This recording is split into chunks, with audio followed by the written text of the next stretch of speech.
So I turn the pony motor on. Look at that thing's pushed in. You can't do anything. Oh, that's good. You can't do anything until you hook your... Oh, okay. Okay, I'm gonna start the pony motor so you pull the choke. Oh my gosh.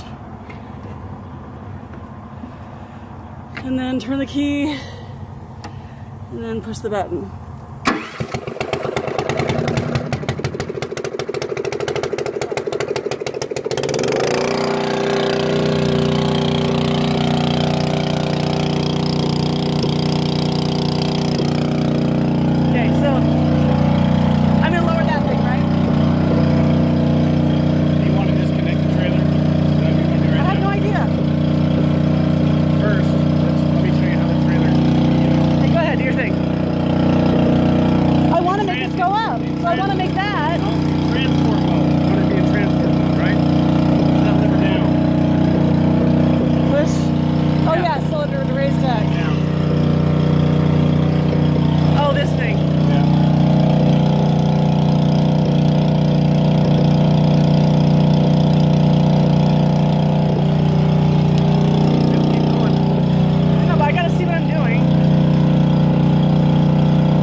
If there's stress on the pin, it doesn't want to release.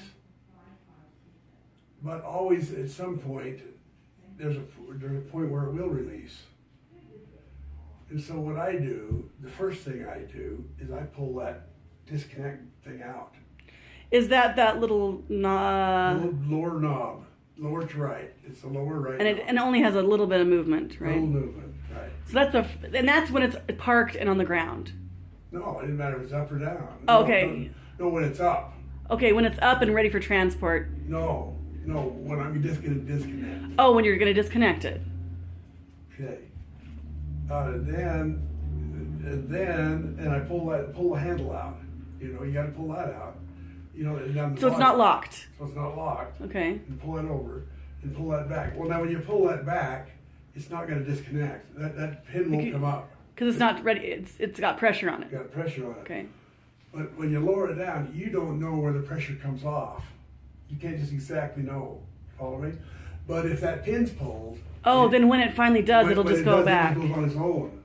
Oh, that's like nice. Power steering, it does that just absolutely. Okay. And then when you drive away from it, the way I've always done it is I go any further than I absolutely have to. Right, that's what we talked about. It's hello to you and it on. And I keep my steering wheel exactly as it was when I drive ahead. I keep it drive ahead straight the same way. Yeah. And go back. So if you don't go very far, you don't have to even care how it looks. You keep your steering wheel the same, it'll back right back up into automatically. You come perfectly, Right. Into it. Now, that'll change. Now, there's times when, like a road grader, you got to get clear out of the way with it. You follow me? Oh, And right. it's not bad. You learn to go back, and it's just over the wheels. It's pretty close. You can do pretty well. But when you can't have when it's back there, you won't hook very well. If one of those round things, where it goes over the round thing, the clevis thing that goes over it, if one side's that far ahead and the other one's flush, can't do that. It's got to be flush. Yeah, and you talk about those two holes, yeah. And then the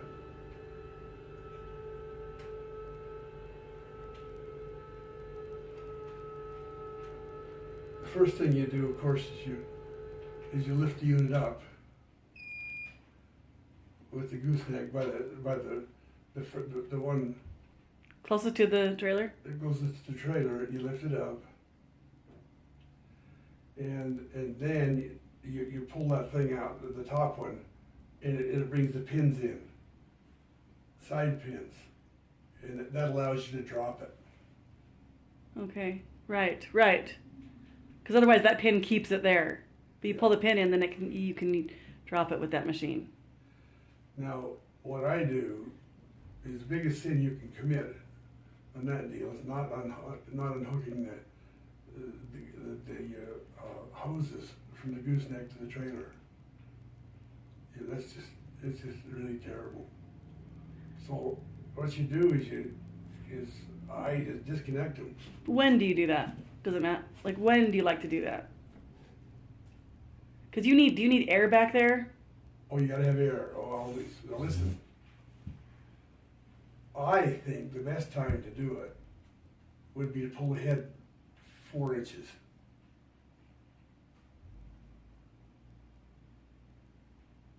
And get back out and disconnect it. You would have it all disconnected, you know what I mean? And pull the head 4 inches. I'll skip that. I'll do like I've always done. The problem is it shoots air out there. I know. You follow me? When you're trying to put the brakes and stuff on it, you drop air. So what I like to do, I got this from Alexander. He and I were talking, and what we do, you just pull the head 4 inches. Just in the that. semi? Yeah. You know what I mean? Just a touch. Mm. To make sure it's disconnected. That's all. The pin's up and you're out. And then you disconnect? Yeah. Or you wouldn't need to. I'm talking about the air that's on the gooseneck, not the. I am. I'm not talking about disconnecting the trailer from the whole thing. I'm talking about the gooseneck from the trailer.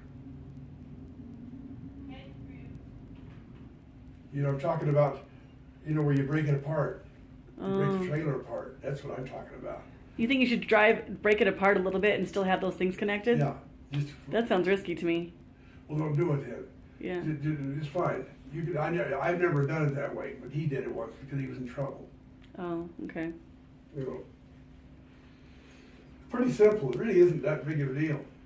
And then after you get it apart, after you get that pin up, and before you get the pin up, and you use the forward lever, and pull it and lift it back up. And that's what Alexander showed me. He's like, you want the top to touch, but then you do that lever, and then it makes it so it doesn't touch. Yeah, you don't want to. It's got to support the thing while you pull out. That's how it supports it. Yeah. That keeps it up, rather than drag it in the dirt. Yeah.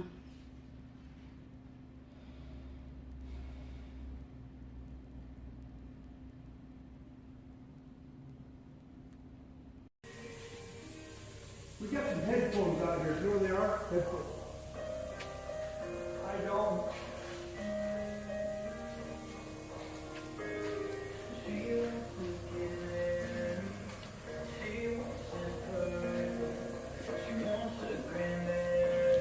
How about here, Dad? Yeah, that'll work. These? Won't do it. And before I did that, I pull this out. Okay. So you pull that pin out first, then you pull that knob. Then I go through the rest of the procedure. Where you turn on the machine, the puppy thing, the little tiny machine right there. No? Yeah. But I mean, don't do it right now. But then, No, we're gonna do it. Let's go. well, then let me get my headphones on.